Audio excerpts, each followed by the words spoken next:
What's up, YouTube? So today I have two games to show you. One where I should have won, where I had an 88.5% accuracy. One that I won, but maybe I shouldn't have. Not only. I had an 85.9, but I was outplayed. I was able to time them out. I'm going to show you some of my thought process while doing that. Now, I was outplayed, but when I realized that I could time them out, what I was thinking at that point, and then this game that I won that I also did pretty well in. Let me know if you want to see more losses or like games I didn't do good in. I usually just show the wins to talk about like more instructional, like what I did right and my thought process behind it. But if you want to see what I'm doing when I'm losing, let me know in the comments. Also subscribe, like, and interact with this post in any way possible. It'd be much appreciated. I'm almost at 30 subscribers, and thank you for those who have and those who will, and if you're watching this. So let's get into this first game, the one that I should have won with 88.5% accuracy. So I go pawn to d4. They go knight here to, what is this? To c6, not f6, wow. I go bishop f4. London system, they go d5, e3, bishop f5, and bishop to d3. The bishop f5 is the London system response I hate playing against the most, personally. It definitely throws off the idea. You want to get the bishop there. I made a finger. I could show the mouse. The knight there, knight here. Well, are we playing the Joe Bavo? You can go knight c3. You can go c4, c3. But nonetheless, you really don't want them to go bishop f5. And they do. So they take, I take with the queen. They go pawn here to e6. And you may be wondering why. Well, you see my next move is h3. This is the best move. I'm done going for that. I've done it. I won a game over the board with it before. So it is possible. And I played it online a lot. It just is it creates issues to counteract. And I've stopped going for it. I may do it every once in a while, but in general, practice, I don't go for that pawn anymore. Like, you can win it, but I promise you, as someone who's played against it, sometimes it does not feel worth it. So I have limited when I go for it. I went for it a lot. Believe me, I'm one of the chess players. I'll get the material. I'll figure the rest out later. It does not always work out like that, I'll tell you. But so I go h3. They go bishop here to d6. I take the bishop, and I go pawn here to c3, trying to stop them from doing it, as it is frustrating to deal with. Again, as I mentioned, I'm a materialistic chess player, and I don't want to have to try to defend down a pawn. Go knight to f3, finally developing my knight. They go c5, knight bd2 before castling. Drop my queen, a4, and then I castle. They go b5, and this is the game. I thought that I didn't deserve to win this one either. I feel like they just kind of messed up. We trade pawns. I go e4, e5, and pawn here to b3, and rook here up. Now I'm trying to. I did create a pawn chain towards the center of the board on e5. I didn't want to trade rooks in the open file, but I did it wrong, and now, but they mess up. Because the computer's saying I should have traded, and I'm actually losing here. Let's see what they could have done. They could have brought their queen in, yeah, and they end up trading a lot of pieces that they shouldn't have traded, because they have pressure. If you can't see, this is pressure here. Their knights are very strong. They're not meant to draw diagonals. Their knights are very strong, and for whatever reason they decide to move the rook in, letting me trade off the rooks. Now this says an accuracy. Not that I disagree with the engine, but it doesn't feel inaccurate. Like, it doesn't feel like a horrible move to go to an endgame. Like, this is defendable. Like, maybe it's not ideal, but I could defend this. But we trade queens, and now it's about knight maneuvers. So you see we both have 7 pawns left and 2 knights. I don't know how often that's happened for me, but it did happen. I go b4, which is a great move. They go knight to a4. They go knight b1. It's still equal material. I will say at this point, I felt pretty confident. I thought this was going to be weaker than this pawn, because my king can get here quicker than their king can get here. Which, I don't know if that's true. What, 1, 2, 3, 4. 1, 2, 3, 4. So no, that's not true. But that's what I thought. So it did give me some confidence. They go f6. They go king here to f1. Now to get there quicker. They go knight to c6. I capture. King here to e2. Again, now I'm only 1 square away from protecting this pawn. Wait, yeah. 1, 2, 3. No, this is quicker. 1, 2, 3. 1, 2, 3, 4. Okay, I was right. And now I'm only 1 square away. But we both have back-to-back. We have back-to-back mistakes. They go e5. dx e5. Knight x e5. 2 mistakes. So what I should have done instead of take was go king over. I didn't even consider that, honestly. Now, I did know at some point they'd try and overwhelm my pawn. So what I mean by that is they will push here, and then if I take, push here, I mean, and then I will take, and then this pawn becomes free. So I did see that, so I wanted to get my king over. The reason I decided to do it like this is because I thought that whatever they did, I was just going to run here, here, here. So I wasn't too worried about anything, but you'll see I actually do a different way once I do knight x e4. I think about it, I go knight here to h4. Now this is, oh, wow. This is what I wanted to do. And I didn't even have the time to see that. I took 12 seconds and I played that bad of a move. This is way better. This doesn't make any, I'm not even want to explain why I went knight h4. Doesn't make any sense in retrospect. They go king here to f7, bring my knight here to f5. I give a check and I win a pawn. So now I'm up a pawn in a game where they would have cut the pressure. They could have maybe won. Maybe not this player specifically, but maybe it is definitely a better position than this because either they're just winning. They have two isolated pawns, a back. Oh, that's pretty cool how I drew that. A backward pawn here, and you can see how they're all on the same path of a knight, and which will matter later actually. They go knight here to d3. This is kind of pointless, or pointless is the wrong word. It's not going to work. This knight is never going to be forced to move, and this I'm one square away, which I mentioned earlier is a big advantage that I'm one square from protecting this pawn. I go f3, a mistake, but I'm still winning. They go king here to c6. I give a check. I go here. They give a check, and they're looking to go here and win a pawn. I see this, and I go g3 to stop this square from being an option for them. They go knight back to e5, attacking this pawn. Knights are tricky. Luckily, I see it. I go f4. They can go back, but this is no longer weak. They have to attack one of these two pawns. They need to be on this square, or this square. But how can they get there with me allowing them? They could go here, and then kind of go here. But then I could just push, and then I have a 3-on-2. And they're just naturally making it easier for me to go forward. And they do this. They don't go here. They go knight to e1 instead. I drop back, and as I mentioned, these are all along the same knight path, which is sort of the issue here. And what I'm in the same knight path is, as you know, or maybe you don't know, the knight controls 8. It can control 8 squares, but the squares they control are used to connect it. So this, and because it can go that way, this way, it can, because it could go to the right, get to that.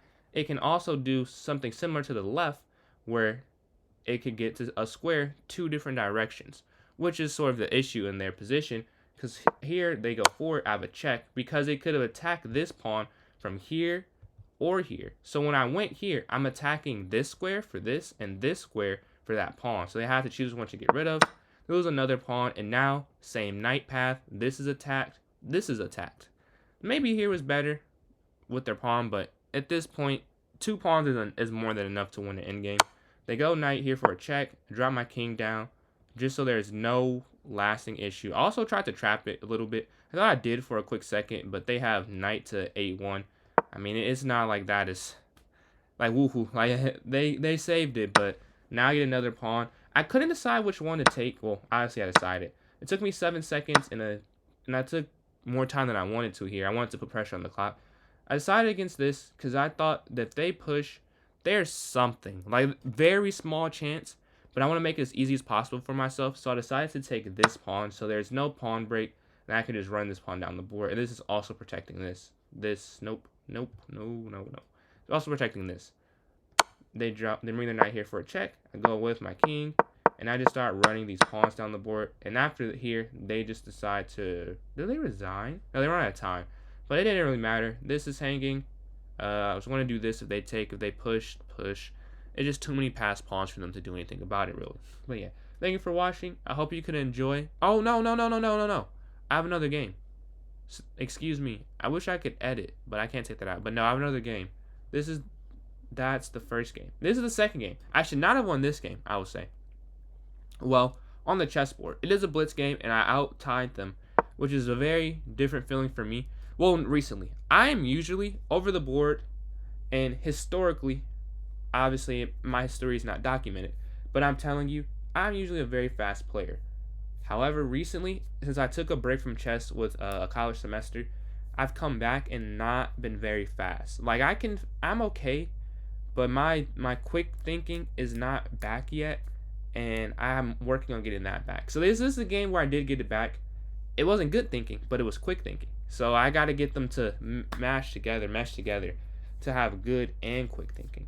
Sorry for the fake end of the video. It's not the end. This is just the middle. But I go d4, bishop f4. I know it might be kind of boring watching that, but every game is different. And if you can just bear with me the first few moves, I just love playing in London.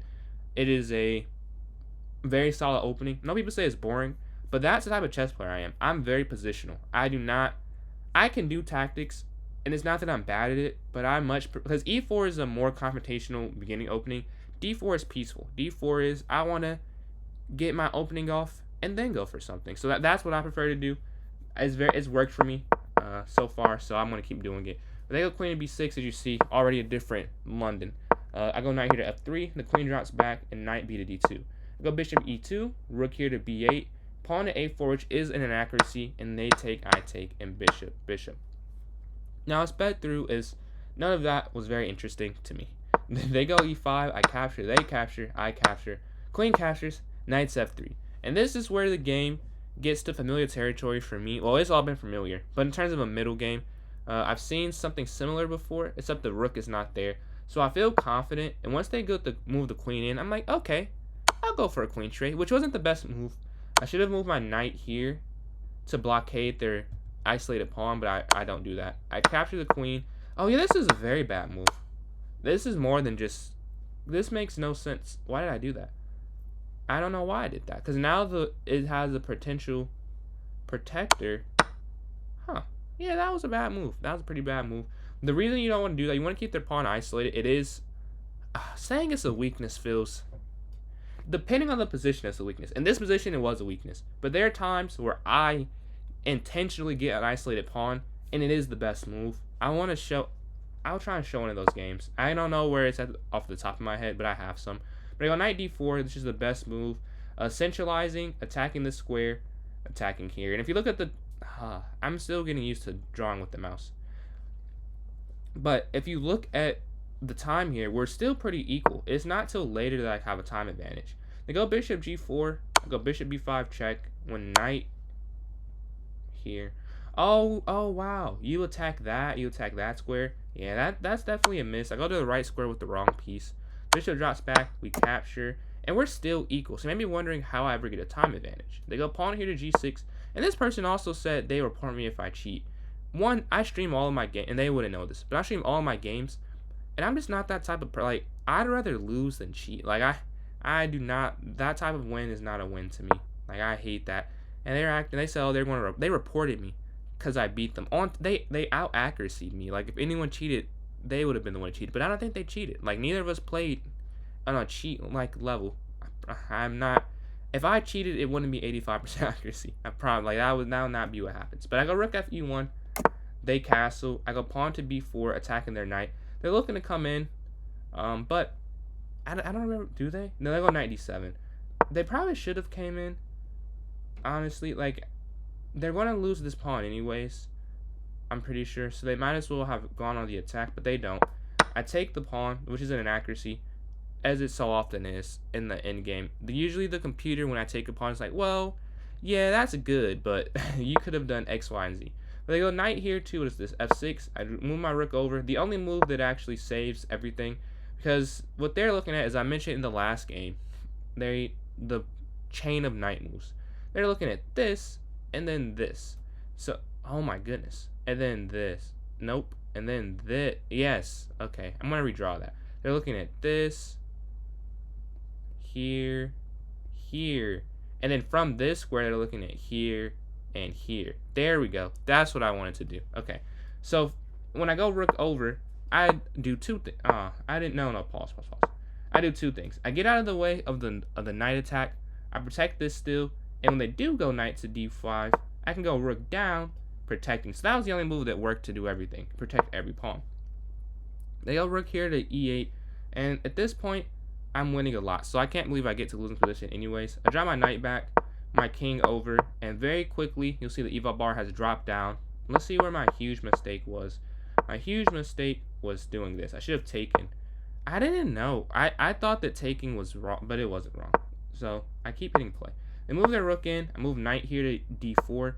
Rook over. And I realize I have to lose the pawn. And this is where the eval bar strips. And they're actually winning on time at this point. They go king f8. I go rook d3. They do knight x a4. I think they're gassing it with brilliant. I don't think that was brilliant. This is I mean, that's so simple of a sacrifice. If you don't see rook xa4, rook down, knight here, like I saw that. This is not brilliant. This is maybe because I just don't like this person, but I just don't feel that it was a brilliant. Well, it's just a clearance sacrifice, or isn't that clearance? Remove the defender, or I don't know if it's remove the defender because it's check. Okay, I guess it's. I don't think it's brilliant. It's a good move though. But they go king g7 because it's a trade. Go rook down. I was deciding if I wanted to take or go rook down, and I go rook down. I didn't think it mattered, but clearly it does. I take the pawn, we trade rooks, and now I'm up. So as you see, they're still up on time. No, not up. Now I'm about to be down. I mean, because after this, rook down, and they take the pawn. So we are still equal material, but you'll slowly see them try to take more time. And I have a 2-second time advantage. And I realize that they're taking a while to move because I think they were up. Yeah, they were up. So when I see that we're equal, I'm like, oh, they're taking a while. Let me just try and time them out. So I move my king over, pawn forward, and this is where I messed up. Again, they push forward, and now I'm just lost. This is losing. As I talked about in the I think that was the last video. When you have double pawns like this is so bad. But you see the clock, 41 seconds, and I thought I could time them out. They go rook over, king over. I should have went king there, but I just wasn't too focused. Honestly, like I didn't see. And then I would have dropped the pawn.